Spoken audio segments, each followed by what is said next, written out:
Alors là, pour les femmes que j'ai choisies pour cette série d'été, je me suis concentrée sur des femmes exceptionnelles, sur des femmes qui sont apparues sur la scène publique française à partir des années 1895.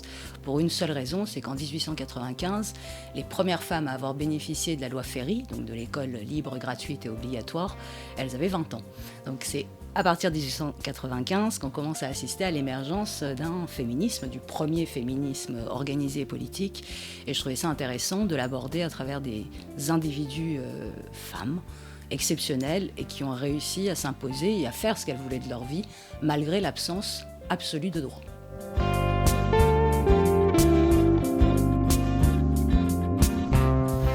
Les femmes de lettres ont cet avantage dans l'histoire, c'est que les femmes ayant été interdites de parole et donc interdites d'écriture du fait de toutes les religions, qui considéraient que la femme devait rester silencieuse, puisque la seule œuvre dont elle était capable, c'est l'œuvre de génération, donc en gros de faire des enfants. Donc à ce moment-là, elles ont été absolument exclues. Et ne pouvant pas réfléchir le religieux, qui était à cette époque-là la base, de la réflexion collective, de la civilisation, ayant été mieux à l'écart, celles qui ont osé prendre l'écriture, en plus sachant qu'elles étaient évidemment la plupart analphabètes, mais comme aujourd'hui 2/3 des analphabètes, je crois qu'il y en a 775 millions dans le monde, sont toujours des femmes. Donc c'était encore pire à l'époque.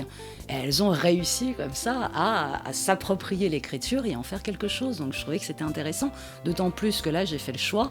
Marie de Hérédia, femme et fille de poète, était une grande bourgeoise, alors que Colette, effectivement, vient d'un milieu petit bourgeois, provincial, beaucoup plus pauvre. Nathalie Clifford Barnett, qui sera dans l'épisode numéro 3, c'est une milliardaire américaine. Et la dernière, c'est Rachilde, qui, elle, effectivement, a fait fortune toute seule et qui avait pas de fortune. Donc je trouvais que c'est donné une image quand même assez générale et assez intéressante des femmes de cette époque-là, fin 19e, début 20e.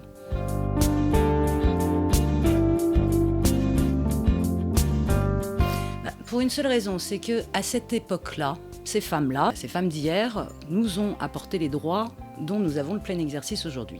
Il y a énormément de choses qu'il faut encore faire évoluer, en l'occurrence l'égalité salariale qui pourrait être, mais vraiment, le minimum qu'on pourrait demander à travail égal, salaire égal, ce qui me paraît assez logique. Il reste encore beaucoup d'autres choses, c'est que cette fameuse œuvre de génération, le fait de faire des enfants et que ce soit encore les femmes qui s'en occupent, ce qui les empêche bêtement d'une manière très pratique, à 4 heures, elles vont aller chercher le môme, elles ne peuvent pas aller à la réunion, faire de la politique ou faire autre chose, pouvoir exister sur l'espace public. Ça reste à conquérir, évidemment.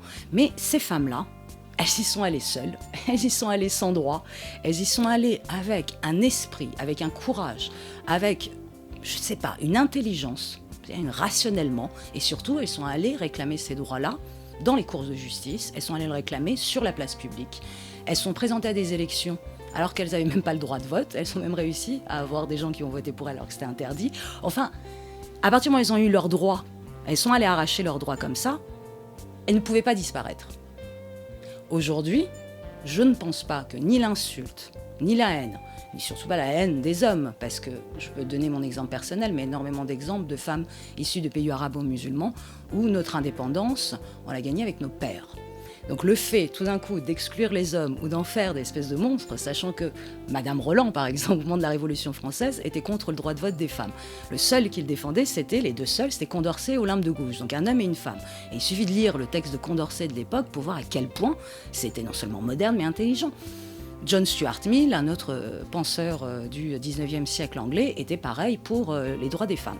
Et il les défendait. Donc il y a toujours eu dans l'histoire des hommes qui étaient, non pas pour les femmes, ça n'a absolument pas de sens, mais qui étaient pour une société démocratique, libre, où tout le monde était égaux.